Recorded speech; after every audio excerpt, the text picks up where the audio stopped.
शुभ तिथियों पर व्रत, उपवास, पूजा और दान पुण्य करने से जीवन में सुख, समृद्धि, शांति और सकारात्मक बदलाव आते हैं, ऐसी मान्यता है। चलिए जानते हैं अगस्त 2025 के प्रमुख तीज त्योहार और उनसे जुड़े शुभ कर्म। 5 अगस्त मंगलवार, पुत्रदा एकादशी और मंगला गौरी व्रत। पुत्रदा एकादशी पर भगवान विष्णु की पूजा करने और व्रत करने से संतान संबंधी समस्याएं दूर होती हैं, सुख की प्राप्ति होती है। मंगला गौरी व्रत वैवाहिक जीवन की खुशहाली और सौभाग्य के लिए किया जाता है। इस दिन महिलाएं नए वस्त्र पहनती है, 16 श्रृंगार करती है और शिव पार्वती की पूजा करती है। 6 अगस्त बुधवार, प्रदोष व्रत। शाम को सूर्यास्त के समय यानी प्रदोष काल में शिवलिंग पर जल, दूध, बेलपत्र अर्पित करें। किसी नए काम की शुरुआत के लिए ये दिन बहुत शुभ है। 8 अगस्त शुक्रवार, व्रत की पूर्णिमा। इस बार सावन पूर्णिमा 2 दिन रहेगी। 8 अगस्त को व्रत पूर्णिमा रहेगी। इस दिन परिवार के सभी सदस्य मिलकर दान पुण्य करते हैं। नदी या जलाशय में स्नान करना अत्यंत शुभ होता है। 9 अगस्त शनिवार, रक्षाबंधन, सावन पूर्णिमा। सावन पूर्णिमा का दूसरा दिन 9 अगस्त को रहेगा। इस दिन रक्षाबंधन मनाया जाएगा। रक्षाबंधन पर बहनें अपने भाइयों की कलाई पर राखी बांधती है।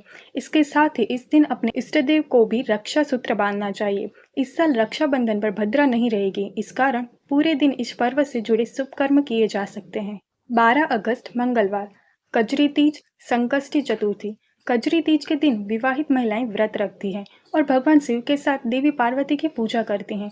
संकष्टी चतुर्थी का व्रत भगवान गणेश की कृपा पाने की कामना से करते हैं। 14 अगस्त गुरुवार, बलराम जयंती। श्री कृष्ण के बड़े भाई बलराम का जन्म भाद्रपद षष्टमी पर हुआ था। इस पर्व को हल षष्ठ भी कहते हैं।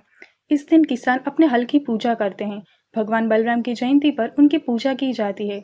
दान और सेवा कार्य किए जाते हैं। 16 अगस्त शनिवार, श्री कृष्ण जन्माष्टमी, दही हांडी। इस बार श्री कृष्ण जन्माष्टमी 16 अगस्त को मनाई जाएगी। श्री कृष्ण भगवान की पूजा आराधना करें, उपवास रखें और कृष्ण लीला का आयोजन करते हैं। इस दिन मध्य रात्रि में भी विशेष पूजा की जाती है। 17 अगस्त रविवार, सिंह संक्रांति।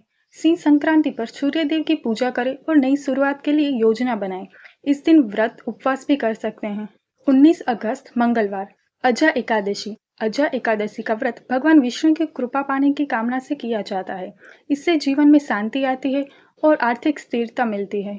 22-23 अगस्त शुक्रवार, भाद्रपद अमावस्या।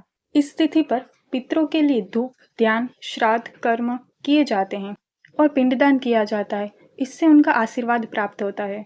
26 अगस्त मंगलवार, हरतालिका तीज। महिलाएं पति की लंबी उम्र के लिए ये व्रत करती है। हरतालिका तीज पर शिव पार्वती की पूजा की जाती है। 27 अगस्त बुधवार, गणेश उत्सव शुरू। घर में गणपति बप्पा की स्थापना करें, विधिवत पूजा अर्चना करें और घर परिवार में सुख शांति की कामना करें। नया काम शुरू करने के लिए ये दिन अत्यंत शुभ है। 28 अगस्त गुरुवार, ऋषि पंचमी। ऋषि पंचमी पर सप्त ऋषि और अपने पूर्वजों की कृपा पाने की कामना से व्रत उपवास किया जाता है। सप्त ऋषियों की पूजा की जाती है।